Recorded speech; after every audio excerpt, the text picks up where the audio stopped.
Hello there. It takes about 3 seconds flat upon coming into this life to realize that pain is a part of life. And yet, no one wakes up in the morning and says, you know what, today my goal is to have a really painful day. In fact, most of us spend our entire lives trying to avoid pain. That's our entire prerogative. Take a look at our lives. While there are some things we do specifically because we're following our joy, the bulk of things we do in our life we do specifically to avoid and escape pain. We go to school and then work so we can guarantee we won't feel the pain of being broke. We try to be as careful as possible with selecting a partner who is a safe bet so we don't have to feel the pain of heartbreak. We get married so we can guarantee we don't feel the pain of separation. We take that pill so we don't have to feel the residual pain of previous traumas in our emotional body. We put money in a retirement fund so we don't have to feel the pain of working forever. We watch this very video on the meaning of pain specifically so we can learn how to escape our pain. Take a look at your life. Take a look at how your life is designed specifically to avoid pain. This is not your fault. You are wired, just like every organism on this planet, for the continual and perpetual movement away from pain and towards pleasure. This benefits your survival, obviously. If you weren't programmed to avoid pain and to go gain pleasure, you wouldn't live very long on this earth. This is not in and of itself a tormenting process until painful meaning is added to the pain we experience. Until we make the pain mean something. This causes us to resist pain. And what do we know about resistance? Whatever we resist persists. Most of us are absolutely terrified of pain because what we have made pain mean. So right now I want you to ask yourself and answer this question as honestly as possible. What do I make pain mean? Here's an example. To one person, pain might mean that they did or are doing something wrong, and therefore they need to correct something or change it instantly, or else they are unlovable, not good, and unwanted, which leads to being rejected and forsaken.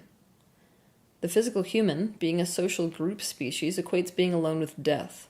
In truth, for many of us, being isolated is worse than death. So we would prefer death to being alone. If this is the case, pain becomes a worse fate than death. If we are this person, we will become terrified of pain. If we are this person, we have made feeling pain wrong and therefore bad. We will be desperate to get out of pain the second we feel it. We will chronically ruminate and worry. Our life will be a futile, desperate attempt to control external conditions so we never feel pain, and we will be in more pain than the average person because of it. This is, in fact, what most of us think. We think that pain is bad and wrong. In other words, we think that when we feel pain, something has gone terribly wrong. And nowhere is this more apparent than in the spiritual community of today's world. See, the modern spiritual community has figured out something critical, and that is that your emotions are like a compass. They function like a guidance system, whereby positive emotions keep you in alignment, and negative emotions are an indication that you are out of alignment.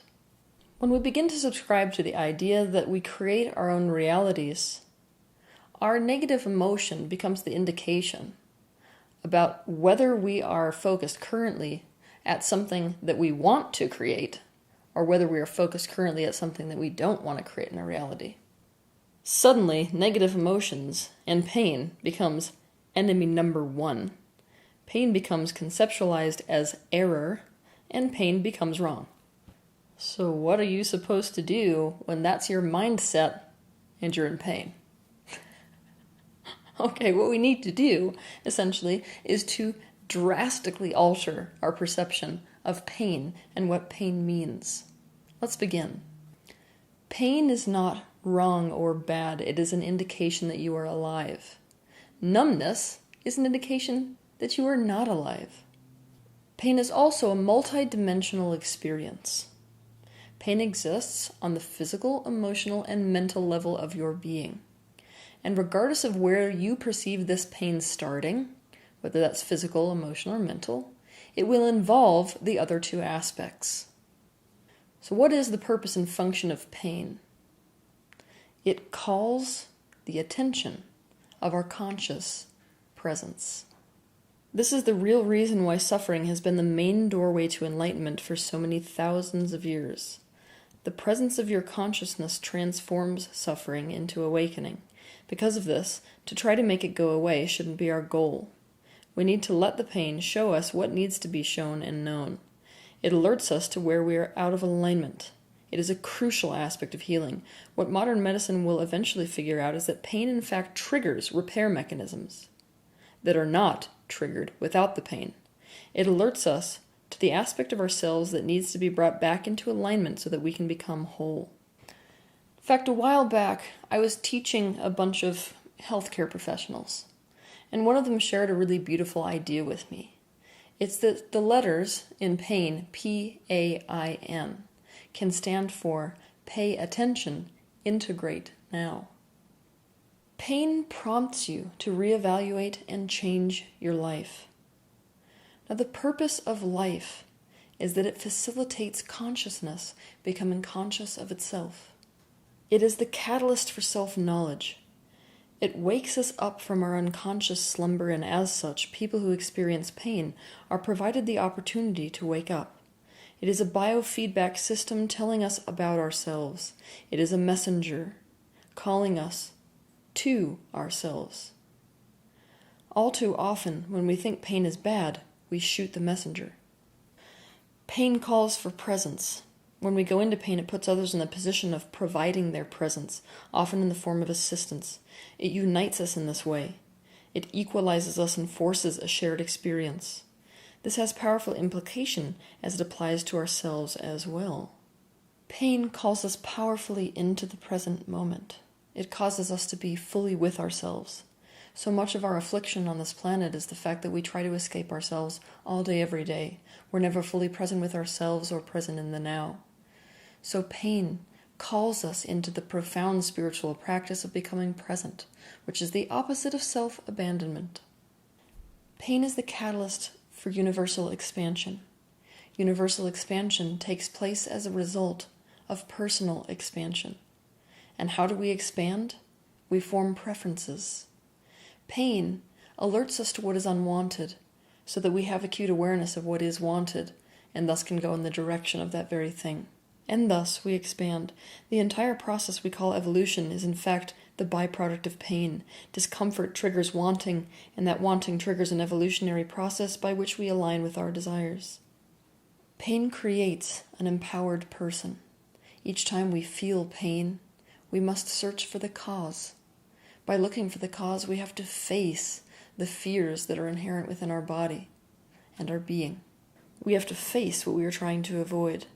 By doing this, we become more and more non-reactive, more and more present with ourselves, more and more comfortable with facing fears until the things we fear lose their power over us. We develop a kind of graceful immunity. Pain is contrast. We need contrast to understand anything or to become aware. We need white to understand black. We need black to understand white. The contrast of pain is absolutely necessary for us to even comprehend the concept or experience joy. We could never experience pleasure without knowing pain. In this way, pain enriches positive emotional states and increases our capacity for pleasure. To the degree that we have suffered, we are capable of the opposing level of joy. Pain is also the seed of compassion. We must know pain to recognize it in another. We must know pain to care enough to create a world that is free from suffering. Pain is the catalyst to improving all of your relationships.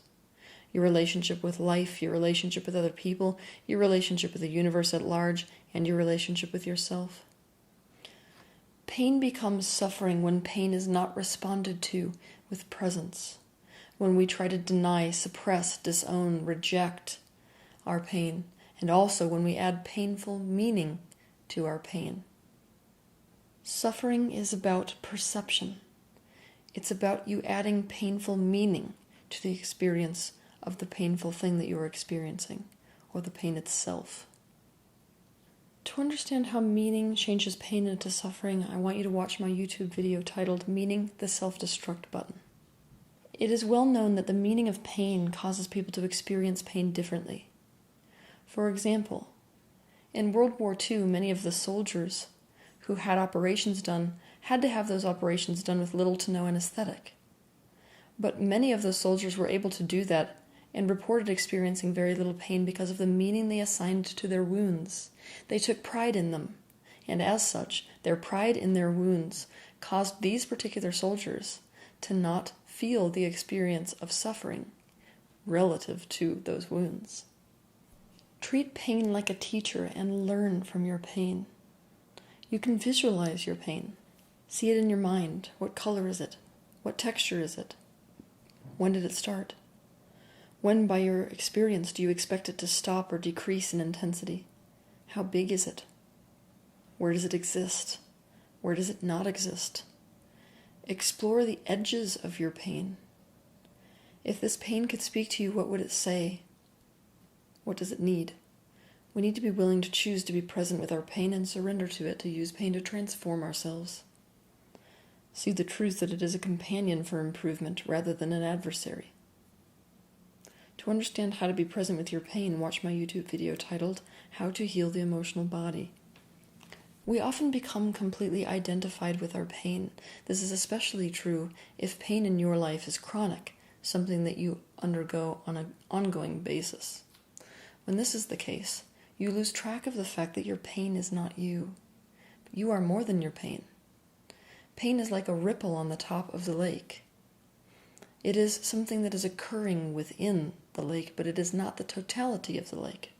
If we have identified with our pain, it may benefit us to completely disidentify from our pain. To disidentify with our pain, we imagine it as a completely separate entity. So when we begin to feel pain, we're aware of the fact that it is this pain entity that is being charged or electrified in that moment and not us. We can observe it from that state. When we experience chronic pain, it means that pain is no longer an experience for us. We have not used the pain to create the change that it is telling us to make, and instead the pain has become us. It is our reality, it is our identity. The ego has now identified with it and thus sees it as crucial to its own survival. We need to ask ourselves honestly the following questions. What bad thing would happen if I sat with my pain and allowed it completely instead of trying to make it go away? What would it take, or what would have to happen for me to completely allow my pain? What bad thing would happen if the pain truly did go away, and for good? To understand more about disidentification, I want you to watch my YouTube video titled Disidentification, the Practice of Non-Attachment. We have been programmed by our current society not to feel. We've been programmed to believe that if we feel pain, something has gone terribly wrong, that we have to correct something, that something's bad. This could not be farther from the truth. This attitude fuels all kinds of addictions by convincing us that we must escape the pain as fast as we can. It causes us to resist pain and thus feel even more pain. Next time you feel pain, remind yourself that pain is the catalyst for the true alchemy of life change. Pain is one of the best things that can happen to you. Nothing has gone wrong, any more than something has gone wrong when you feel the pain of birthing contractions. Pain is an indication that you are in the process of expansion. You are becoming conscious and aware. You are evolving into the life that you were meant for. Pain has entered your life so that you can step fully into the life you were meant to live here. You are becoming self-actualized. Have a good week.